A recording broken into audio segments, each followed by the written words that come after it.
McGregor, Holloway, Yan, Volkanovski, and Poirier. These are some of the best boxers the UFC has to offer, but there's more. I have compiled a list of over 50 UFC fighters to find out who is the best UFC boxer.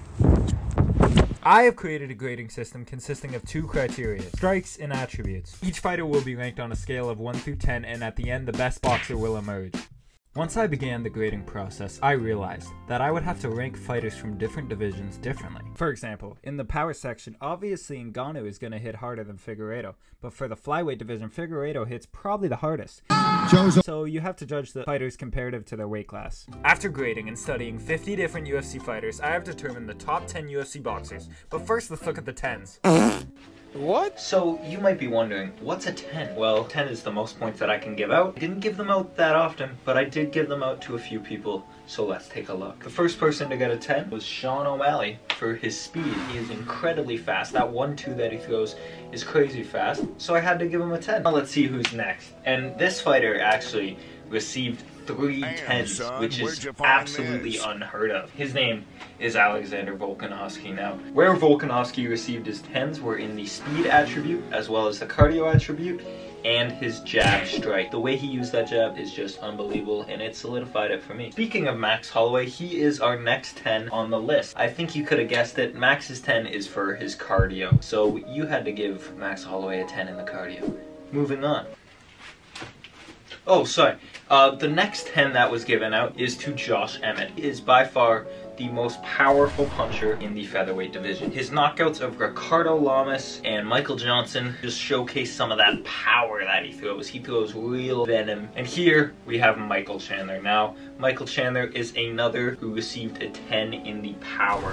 When Michael Chandler lands that right hand, it is pretty much good night. He is built like a fire hydrant. Gives him a 10 in power. Just watch his Pachuki Pitbull knockout. And the next fighter actually received 2 10s. So not quite 3 like Volkanovski, but 2 10s, and his name is Alex Pereira. And if you haven't guessed what he has received his 10s for, his lead hook is a 10, and his power is a 10. When he hits people, it just seems a little bit different. Let's move on to our last and biggest 10. Alright, here we are. And you could have guessed it, it is Francis Ngannou, who received a 10 in the power. Not much has to be explained here. He hits like a Ford Escort. It is now time to reveal the top 10 UFC boxers. But first, let's look at some notable names that were left off of the list. Starting off with Conor McGregor.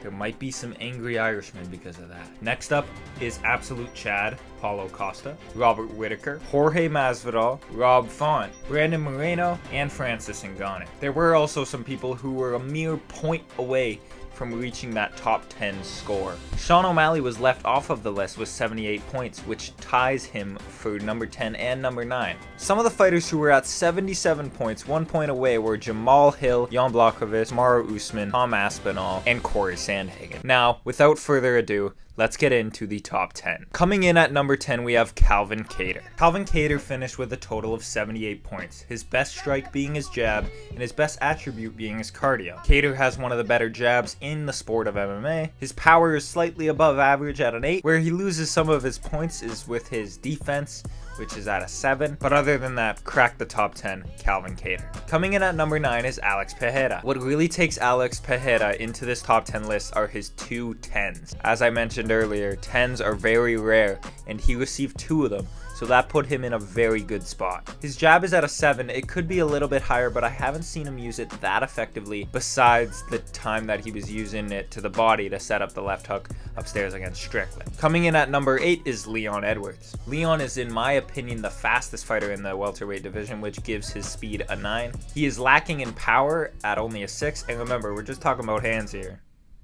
His lead hook and accuracy are both 8s, as well as his bodywork and his cardio. Sliding in at the lucky number 7 spot is Stipe Miocic. Stipe is really an all-around good boxer, with an 8 jab, 8 speed, 9 backhand, 8 power, as well as good bodywork and great cardio for the heavyweight division. That is why he's on this list. Now at the number 6 spot is Justin Gaethje. Justin Gaethje is the pupil of Trevor Whitman, and it shows. Gaethje has solid boxing with good footwork and terrific power. The only thing that fails him on occasion is his defense, which I have at a 6. But his lead hook and backhand both being a 9 and his power being a 9 puts him at the number 6 spot. Now for the top 5, and starting us off is Israel Adesanya. No matter how much you dislike Izzy for the few boring fights that he's had, he is one of the best strikers and boxers in the UFC. His jab, his accuracy, his defense, and his cardio all come in at a 9, which makes him the first fighter to have a score of 80. Coming in at number 4 on the list is Max Holloway. Although the last time we saw Holloway he was outclassed, we cannot forget the absolute brilliance that Max Holloway has shown. It seems earlier that artsy dude missed out on one of the 10s that Holloway had. His body work. Obviously we know all about his cardio, but he works the body beautifully. His jab is at a 9, and his accuracy is at a 9. Where he gets down a little bit is his defense and his power. But either way, a remarkable 81 points for Max Holloway. And now for the elite of the elite, the top 3. Starting us off is Petr Yan. You knew that Petr Yan had to be on this list. His ability to box out of both stances isn't even represented in this way of scoring, but his speed, body work, and cardio. And it looks like that artsy guy is just an idiot because he forgot another 10. Jan's cardio. Jan weaponizes his cardio, and that was what I've heard the writers were looking for to give out a 10 in that section, is someone who can weaponize their cardio. He has an 8 and above in every category except for his uppercut. That is what puts him at the number 3 spot. Now for the second place finisher, and this guy is kinda used to it.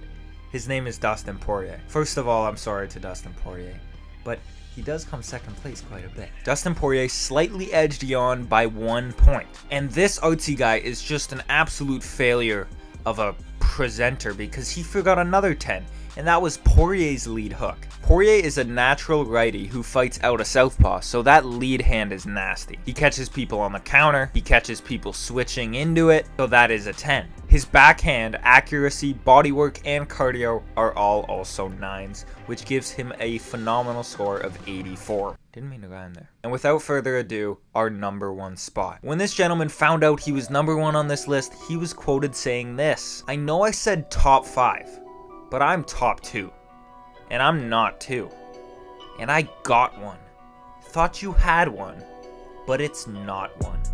And that man is Alexander Volkanovski. You might have been able to guess this by the 3 10s that he received earlier, but don't forget about his backhand, which is also a 9, as well as his accuracy and defense both being 9. His bodywork and left hook are 8s, and that uppercut is a 7. But that puts him at an unrivaled 88 points, 4 points ahead of second place. And click here if you want to know why O'Malley actually beat Petr Yan.